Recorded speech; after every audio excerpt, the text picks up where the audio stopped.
Hello, hello. Hello. The doctor is in the house, guys. Welcome. Uros Medic today with us, UFC rising star. First of Thank all, you. how are you? What did you do today? I heard that you already finished your training routine. Yes, which I trained this morning. Schmo was there. Schmo and Helen. They were there, I What think, did you? for Benny and Marvin, myself included. So we had a little interview after the training session. But Great. What yeah, did you do in training today? the wrestling drills and some other stuff. Okay, first of all, congratulations. Your Thank you. last fight was wild. We saw completely different Uros Medic, more stable, more confident, more patient. What was it that changed the game? I mean, it was just a matter of time before I was able to showcase a little bit of my skill and hard work. So that was there all along. It was just a matter of time when it was gonna come out. Yeah, so you're known for your explosive fighting style. Almost 75% of your fights, you won by TKO, and you have only one fight that you lost. So, what was wrong Yes. in that fight? Like too much desire, too much haste, or something other? It was a little bit of everything. It was a new thing for me. Big arena, a lot of people. Um, it was just I wasn't ready for it, and I think that that defeat got me ready for, next opportunity I will get to be in front of the big fan base. Yeah. So after last event in Vegas, 55 event, on press conference you said I had some doubts. So what were your doubts all this time? I mean, that's normal. Doubts, they just creep up. You start wondering, oh, how am I gonna do this? If I can do this, it's a normal part of the thought process. Sometimes you think maybe you're not good enough, or maybe you're not working hard enough. But those days, you just gotta work even harder, and then when the opportunity comes around and you do what you're supposed to do, then all those doubts, they just fade away. Let's start from beginning. Like first time you realized that you will fight for the UFC, like Mhm. what crossed through your mind? Like whether you're under pressure or you felt that type of hype, like I'm going to fight for the biggest promotion on the world. No, I felt I was ready. That's what I felt like. It's time for me to be a UFC fighter. So I went in with that attitude and that mindset. So I know all of us know that Marvin De Torr is your good friend. So Yes. what did you personally learn from him? We know that he has a wild fighting style. He have the training routine, great work ethic, Yes. special mindset. I will say special UFC mindset. What do you think about him? Like, what did you personally learn from him? But just a bit of everything, the way, the thought process, the mindset, the being unbreakable. Even if you're defeated, you just get up and keep trying, keep swinging. So those are some of the most important things that I learned from him, from Benny, from Giga. Those Calvin. These guys have been through, war, all of the battlefield, back and forth. Okay, so let's go a little bit back. Like you started with kickboxing, Hmm. and was that transition hard for you from kickboxing to MMA? And how long it took you to adjust to it? Um, it was just it was new. It's a different sport, but the base of kickboxing, it's gonna be there always. So yeah, it was definitely a little bit uncomfortable at first, but that's it's normal. You have to go through the uncomfortable process to get comfortable.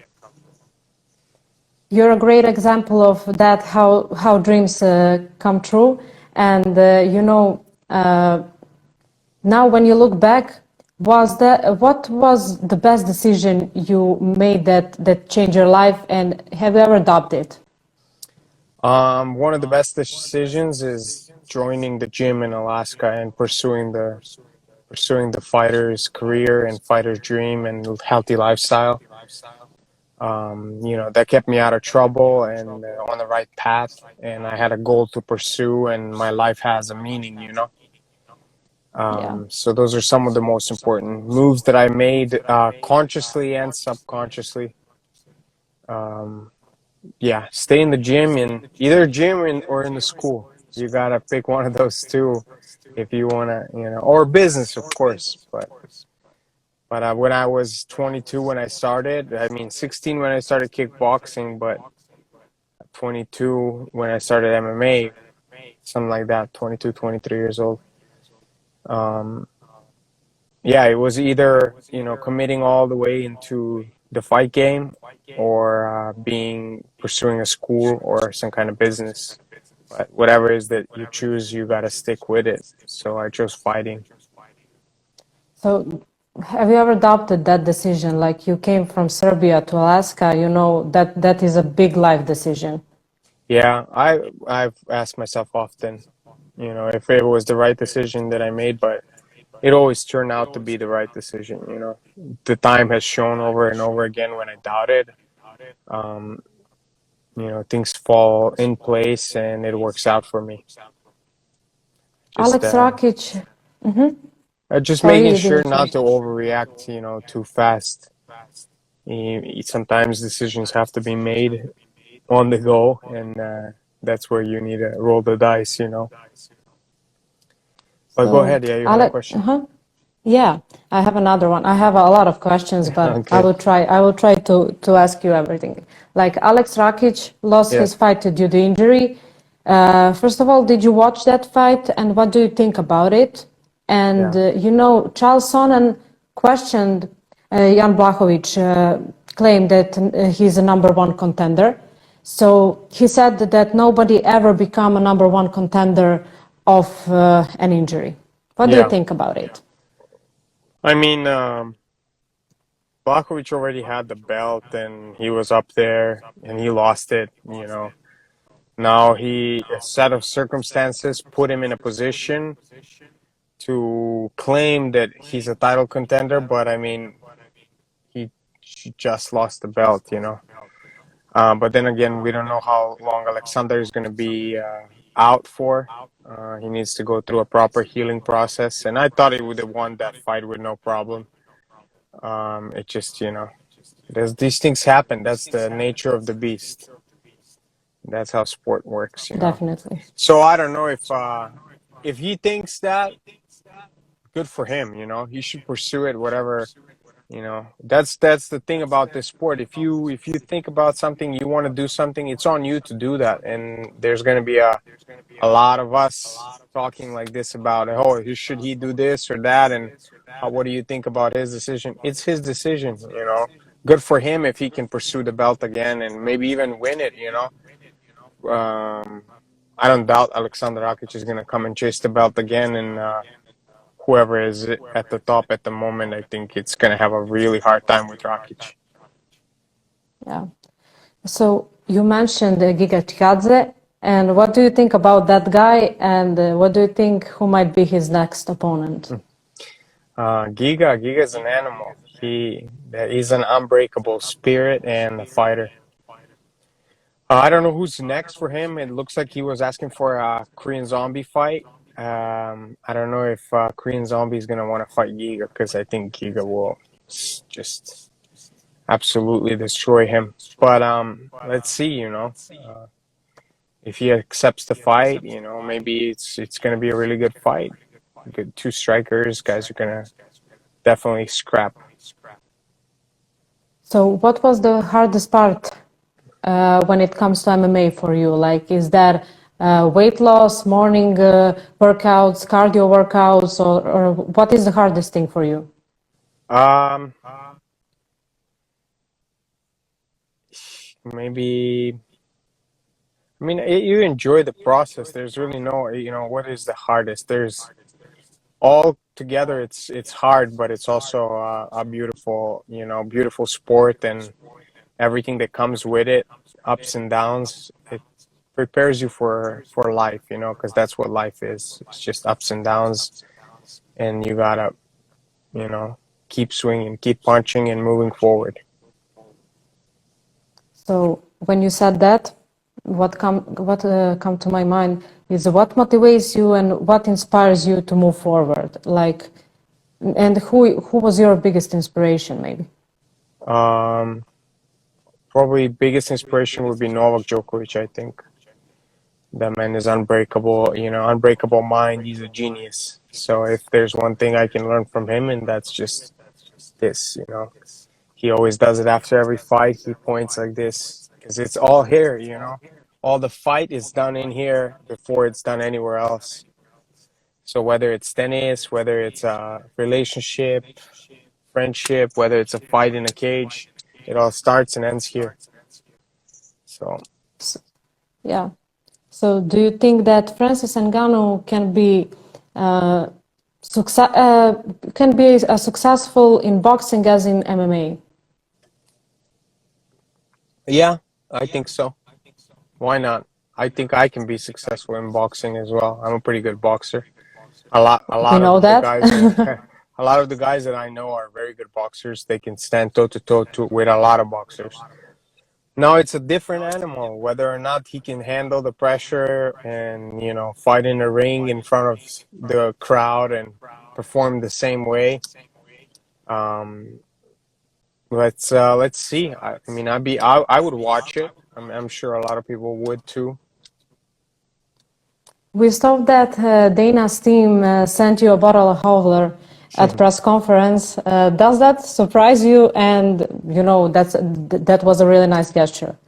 Yes, but I actually asked for it. I said, "Hey, listen, I'm Yeah. 2 years in the UFC, and I didn't get a chance to try this Howler Head, and I've actually heard really good things about it. And the rumors that I heard about the whiskey were actually true. It's actually really good. It tastes like banana. It's really good. I was surprised. We drank the whole bottle. We had some fun, and now back to work. Yeah. I'll make it a routine. Next time I knock the guy out, I'm gonna celebrate with a Howler Head again. We would love to see that. Yes, thank you. So you said you want to pick right ones and to take your time, and it's definitely your prime time. So, but what do you think your next opponent will be? And or to be more clear, who do you want to be your next opponent? I mean, I'll fight anybody. Let's see what matchmakers offer. I didn't deny fights yet, and I'm not going to. If they offer a fight and fight is on the table, let's see what it is and let's make it happen. I asked for Patty just because I think the dude is funny. I thought it would be a good matchup. He said the Scousers don't get knocked out, and I'm here to, put that on a test. If we can make it happen, if not, that's fine. Maybe down the road. I'm sure he's got a handful of guys that want to fight him. He's already got into argument with Topuria. Topuria would probably take any opportunity he can to beat his ass. And a lot of the other guys would take any opportunity to beat his ass. So he's got a target on his back because of his charisma and the look and the behavior. Everybody wants to beat his ass. Yeah. So, when you will be back home, I know how much you miss your family, Yes. and does that bother you? It does bother me, and I'm planning on visiting this year. It's something I have to wait for. It's just everything that happened with the COVID and my immigration case slowed down, and I have to wait until it's approved so I can travel.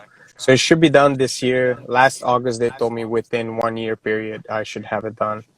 So that was last August. So we have a few more months till August. I should have a word. So, your plan for the rest of the year, what do you think when we can expect your next fight? I would hope to fight again this summer, July or August. The sooner the better. I'm ready to go. So let's just see what matchmakers offer and let's move forward. Okay, so for the end, would you like to say something in Serbian? Sure, yeah, of course, always, yeah. Ćao ljudi, pozdrav svima, vidim da nas ima ovde koliko 80-ak, a pa da, tu je dosta i mojih drugara, pola mojih followera, Pozdrav pa za da, drugare. pozdravljamo sve, da se javimo, da ste mi živi i zdravi, puno vas pozdravljam. Okay, thank you for your time, Uros. Thank you. I hope Thank we you for will having chat me. soon, and Sure. I hope we will talk about your next fight next time and your next win. Yes, of course. Yeah, see you soon. Thank you very much. See you Bye. soon. Bye bye.